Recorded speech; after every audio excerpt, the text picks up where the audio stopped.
Hello दोस्तों, solution by PJ में आप सबका स्वागत है।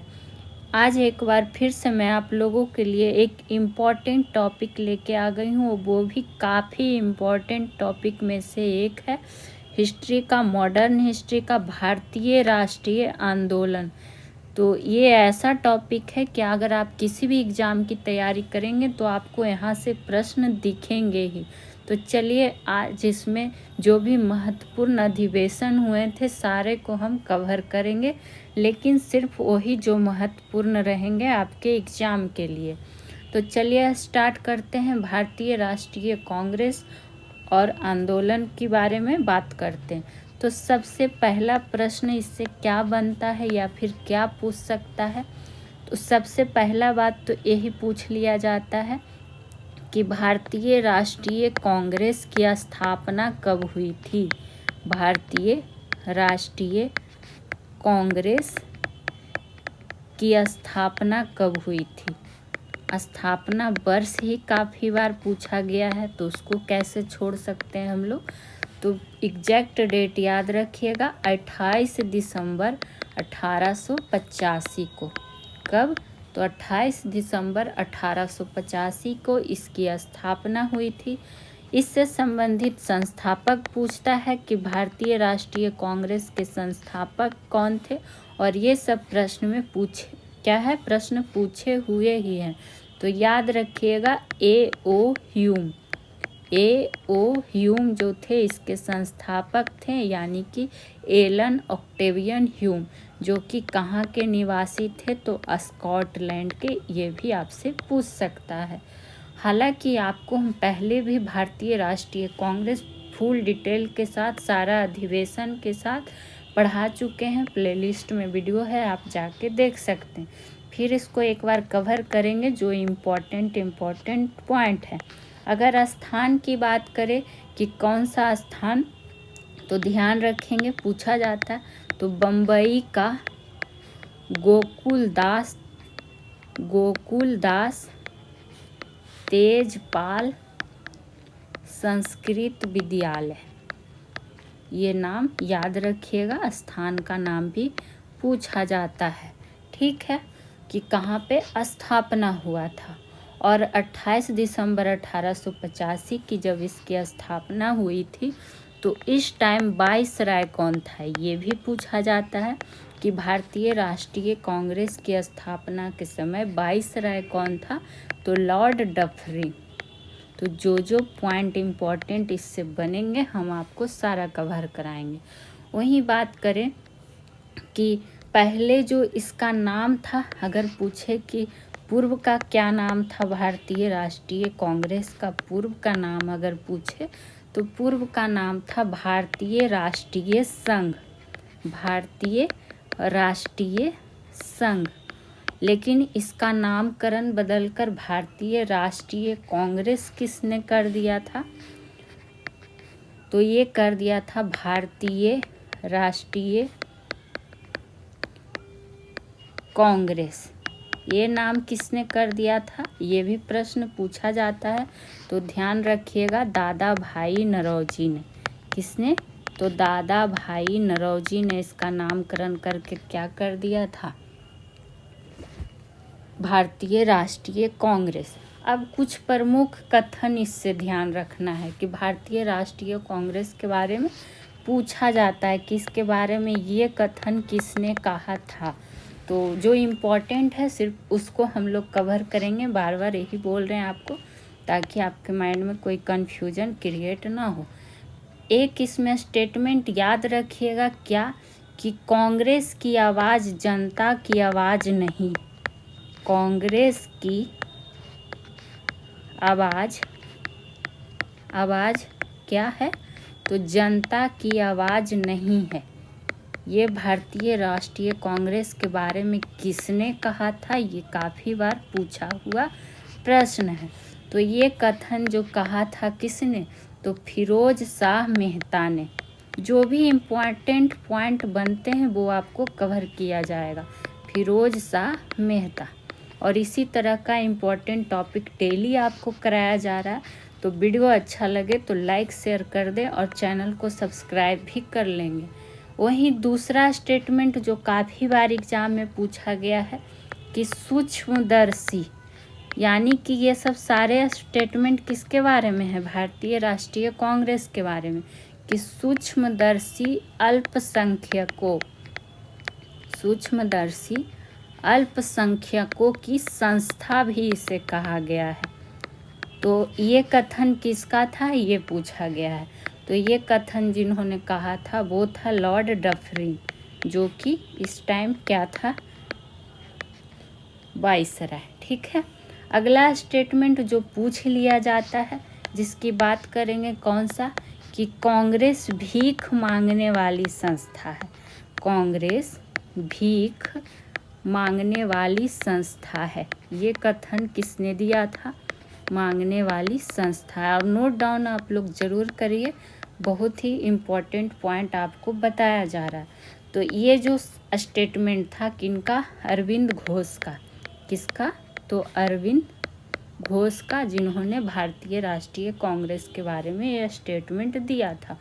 और लास्ट में एक स्टेटमेंट और ध्यान रखेंगे जो कि महात्मा गांधी जी का स्टेटमेंट है। तो उन्होंने क्या स्टेटमेंट दिया था कि कांग्रेस को अब क्या करना चाहिए, समाप्त कर देना चाहिए। हालांकि और भी स्टेटमेंट है, लेकिन ये सब काफ़ी इम्पोर्टेंट में से एक है और वो आपको कवर कराया जा रहा है। तो ये किसने कहा था, ये कहा था महात्मा गांधी जी ने, महात्मा गांधी जी ने। तो स्थापना कब हुई, स्थान क्या था, ये सब तो हम जान गए, इसके बारे में कथन भी जान गए। अब महत्वपूर्ण कांग्रेस अधिवेशन पे बात कर लेते हैं, चूँकि एग्जाम में इससे भी प्रश्न भर भर के पूछता है। तो महत्वपूर्ण कांग्रेस अधिवेशन पे एक नज़र देख लेते हैं, चूँकि और जो इम्पोर्टेंट है सिर्फ उसको ही हम लोग कवर करेंगे, चूँकि एग्ज़ाम में जो इम्पोर्टेंट रहेगा आपको जिससे नंबर मिलेगा। तो एक साइड हम लोग क्या करते हैं, अधिवेशन की बात करेंगे, फिर स्थान की कि कौन से स्थान पे हुआ था और इसकी अध्यक्ष कौन थे, ये तीनों चीज़ों को हम जानते हुए चलेंगे। तो पहला अधिवेशन जिसकी बात करेंगे, कौन सा, 1885 का अधिवेशन, जो कि मोस्ट रिपीटेड और इम्पॉर्टेंट है, पूछा गया है। तो इसके स्थान की अगर बात करेंगे तो कहाँ हुआ था, तो बम्बई में। और इसके अगर अध्यक्ष की बात करें तो अध्यक्ष कौन थे, तो बोमेश चंद्र बनर्जी। कौन थे, बोमेश चंद्र बनर्जी, जिनको शॉर्ट रूप में WC बनर्जी भी लिख दिया जाता। तो आपसे प्रश्न कैसे पूछता है, पूछ सकता है कि 1885 का बम्बई अधिवेशन के अध्यक्ष कौन थे, या फिर उस अधिवेशन की अध्यक्षता किसने किया था। तो ध्यान रखिएगा, दूसरे नंबर पे जिसकी बात करेंगे और जो आपको नोट डाउन करवाया जा रहा है वो ही इम्पॉर्टेंट काफ़ी हैं।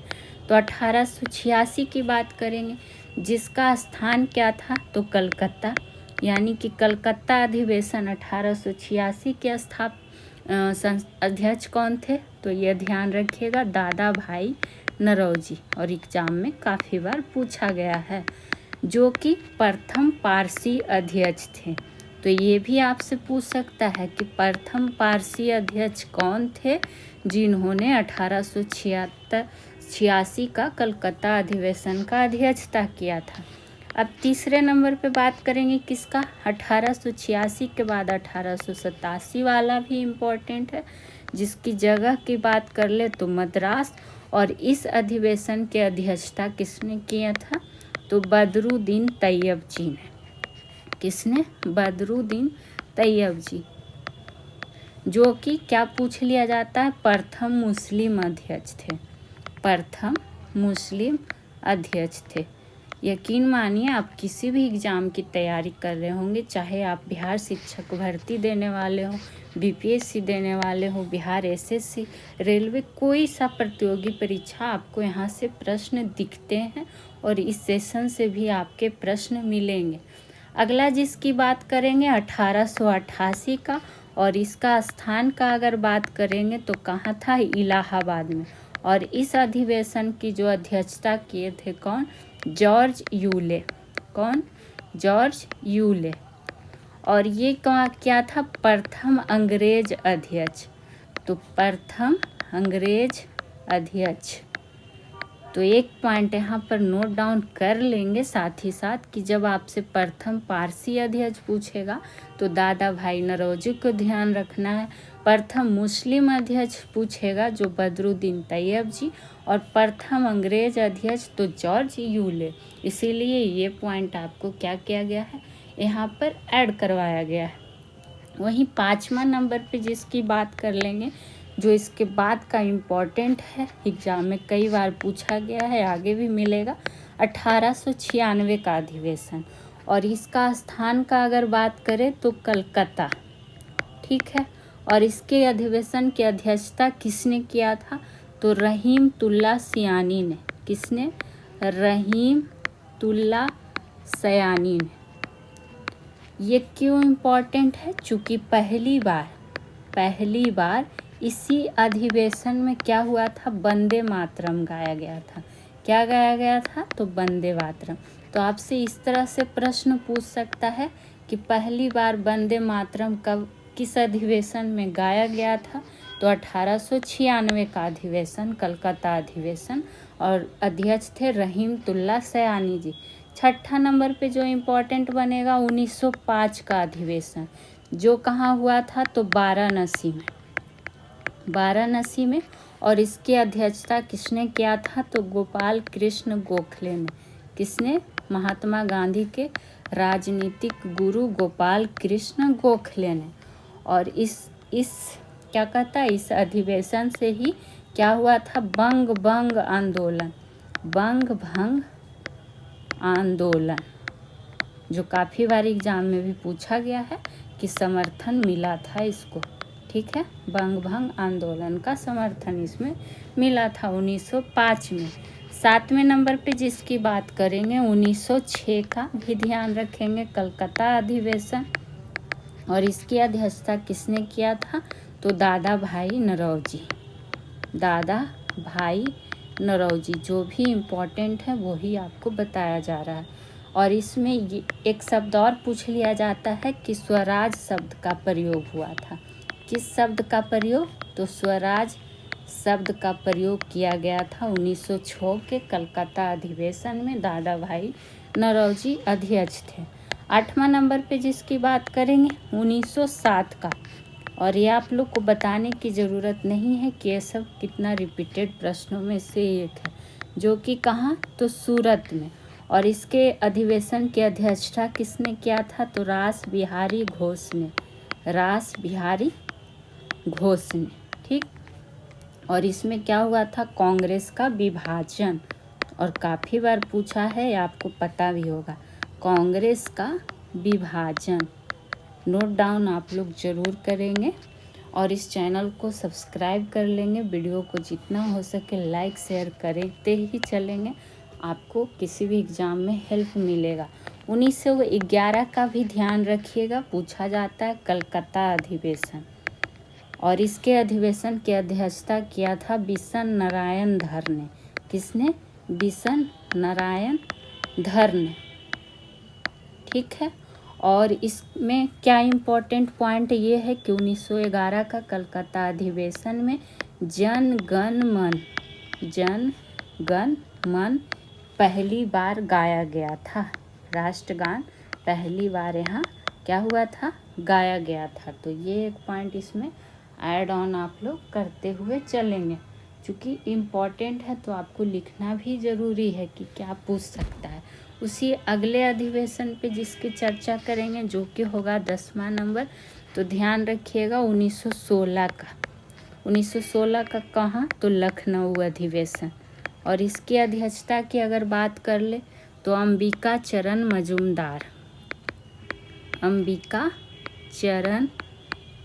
कौन हो जाएगा, मजूमदार। तो ध्यान रखेंगे इस पॉइंट को भी।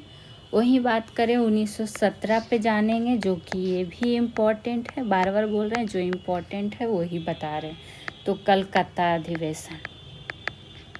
और कलकत्ता अधिवेशन की अध्यक्ष कौन बनी थी, तो एनी बेसेंट और ये तो आपको मोस्ट रिपीटेड प्रश्नों में से एक है, बहुत बार पूछा हुआ है।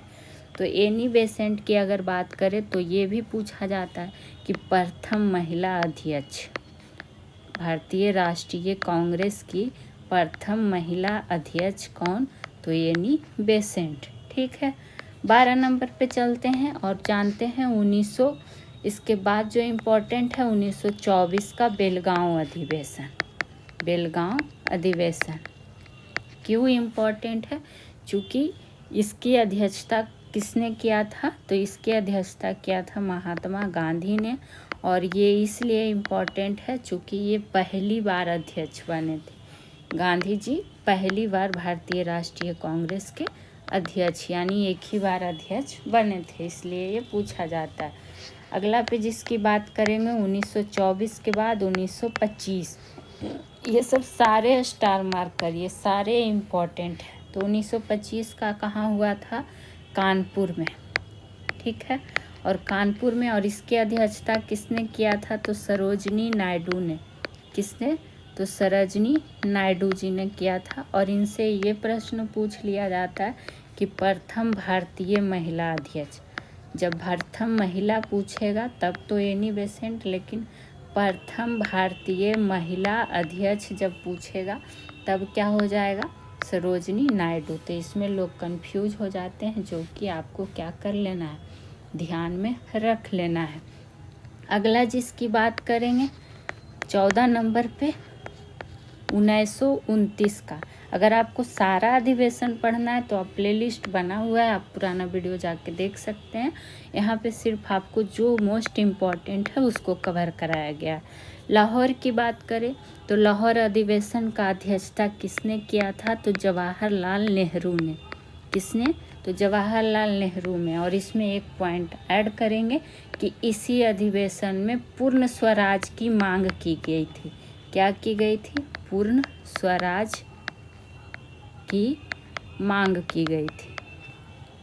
ठीक है, चलिए बढ़ेंगे अगले नंबर पे, चूँकि हमें 1947 तक का कवर करना है।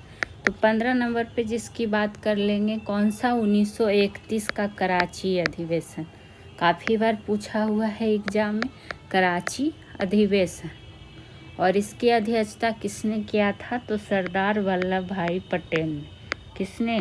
तो सरदार वल्लभ भाई पटेल ने। और अगर इसकी बात करें तो ये इसलिए इम्पोर्टेंट है कि मौलिक अधिकार प्रस्ताव पारित हुआ था। मौलिक अधिकार क्या हुआ था? प्रस्ताव पारित हुआ था। प्रस्ताव पारित हुआ था। ठीक है, ये ध्यान रखेंगे। अब आ जाइए इसके बाद का जो अधिवेशन इम्पोर्टेंट है 16वें नंबर पे जिसकी बात करेंगे 1937 का। कौन सा अधिवेशन? तो फैजपुर अधिवेशन। फैजपुर। ठीक है, और फैजपुर अधिवेशन क्यों? चूँकि हाँ, इसकी अध्यक्षता की अगर बात कर ले तो जवाहरलाल नेहरू। जवाहरलाल नेहरू। और ये इसलिए इम्पोर्टेंट है कि पहली बार गांव में अधिवेशन हुआ था। तो अगर आपसे पूछे कि पहली बार गांव में अधिवेशन, कौन सा अधिवेशन? तो ये था फैजपुर अधिवेशन। ठीक है, तो ये ध्यान रख लेंगे। अब आगे बढ़ जाएंगे, जिसकी बात करेंगे 1937 के बाद जो हमारा लास्ट होगा आज का 17 नंबर पे 1947 का अधिवेशन, जिसकी अध्यक्षता किसने की थी? मेरठ में किया था जेवी कृपलानी ने। जेवी कृपलानी में पूछा हुआ है प्रश्न स्वतंत्रता के समय। तो ये था आज का भारतीय राष्ट्रीय कांग्रेस का सारा अधिवेशन इम्पोर्टेंट। तो कैसा लगा सेशन बताइएगा ज़रूर। फिर मिलेंगे। Thank you.